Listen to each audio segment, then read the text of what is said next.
باشندگان دئی کے مطابق سلطان محمود غزنوی کے ساتھ آنے والی فوج نے اس گاؤں کو آباد کیا، جبکہ پنجوائی نام کا ایک موضع قندھار سے مغربی جانب واقع ہے۔ قندھار سے 10 کوس کے فاصلے پر ایک پہاڑ کوہ پنجوائی ہے۔ یہ بھی بتایا گیا کہ یہ گاؤں پہل مومن پورہ موضع کے مغرب میں دریائے سندھ کے کنارے ایک ڈیری پر تھا۔ نیز یہ کہ بہبودی گاؤں کے پٹھانوں کا تعلق بھی اس گاؤں سے بتایا جاتا ہے۔ السلام علیکم ناظرین، میں ہوں عمر خطاب اور آپ دیکھ رہے ہیں داستان چھچ۔ اگر محل وقوع کی بات کی جائے تو گاؤں پنجوانہ کے شمال میں نرتوپا، جنوب میں سروانہ اور مغرب میں بنگئی ہزرو واقع ہے۔ گاؤں کی آبادی تقریباً 700 نفوس پر مشتمل ہے، جس میں 200 گھر اور 3 مساجد ہیں۔ یہاں قوم پٹھان آباد ہے اور پشتو ان کی مادری زبان ہے۔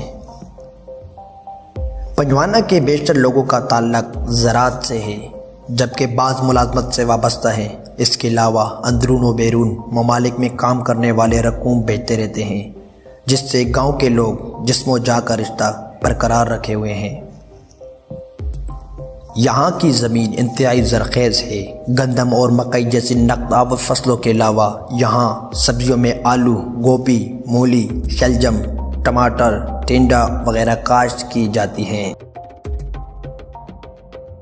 تعلیم کی شرح پہلے سے بہتر ہے۔ گاؤں کا رسم و رواج، رہن سہن ایک ہی طرز کی ہوتی ہے۔ خاندانی رشتے آپس میں کافی گہرے ہیں اور زیادہ تر شادی اپنی ہی خاندان کے اندر کی جاتی ہیں۔ دوستی اور رشتہ داری میں اپنی مثال آپ ہیں۔ خوشی کے موقع پر خوشیاں اور دکھ آپس میں بانٹ لیتے ہیں، ایک دوسرے کے ساتھ ہمدردی اور غمگساری کے جذبات نمایاں رکھتے ہیں۔ برادری کے اندر بے چینی، افراتفری اور لڑائی جھگڑے تو دور کی بات ہے، قتل و غارت، زیادتی و خودکشی کے سنگین جرائم سے یہ گاؤں اب تک پاک ہے۔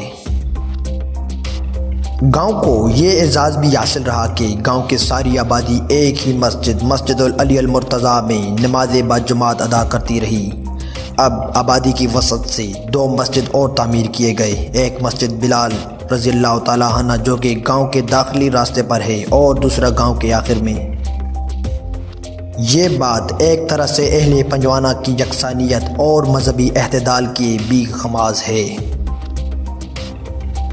جرگے کی روایت اب تک قائم ہے۔ جرگہ پختون روایات کا ایک اہم جز ہے، جس کے ذریعے گاؤں کے تنازعات ختم کرنے سمیت ان کے مسائل کا حل بھی نکالا جاتا ہے۔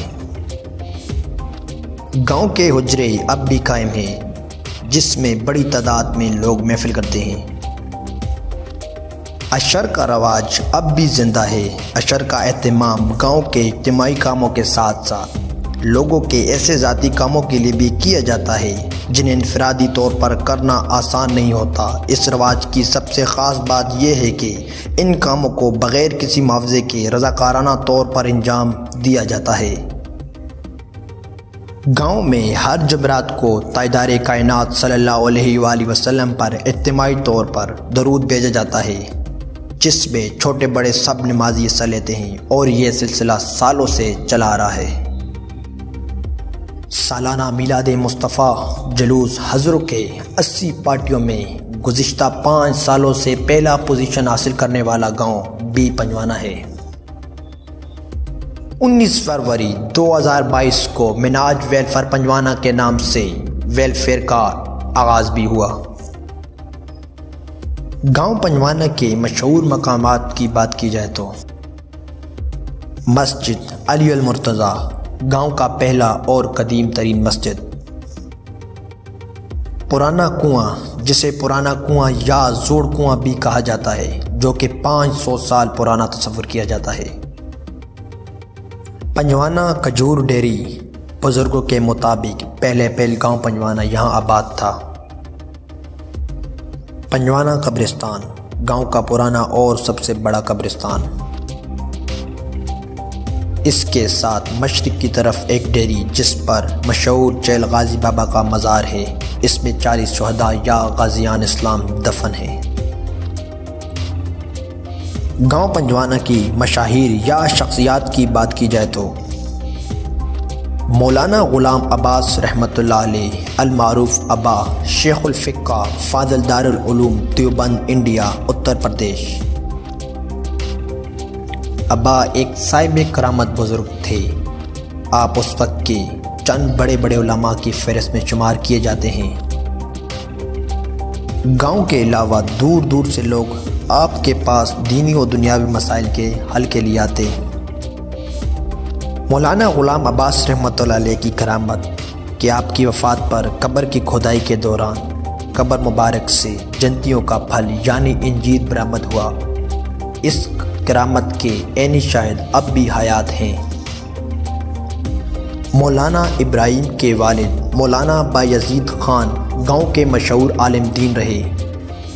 گاؤں کا پہلا نوجوان جس نے شہادت کا رتبہ پایا، سپاہی واسق خان شہید، اس کے نام پر گاؤں پنجوانا کا روڈ بھی منسوب ہے۔ حاجی ممتاز خان، مولانا غلام حبیب استاد امام مسجد علی المرتضیٰ، مولانا سلیم خان استاد امام مسجد حضرت بلال، غلام نبی استاد جو کہ حالت معذوری میں بلا معاوضہ سالوں سے بچوں کو ناظرہ قرآن و حفظ کی ذمہ داری انجام دے رہے ہیں، master Ali Asghar, master Ashfaq Khan, master نسیم۔ جی ناظرین، یہ تھی گاؤں پنجوانا کی تاریخ۔ مزید ویڈیوز کے لیے ہمارے ساتھ رہیں، تب تک کے لیے خدا حافظ۔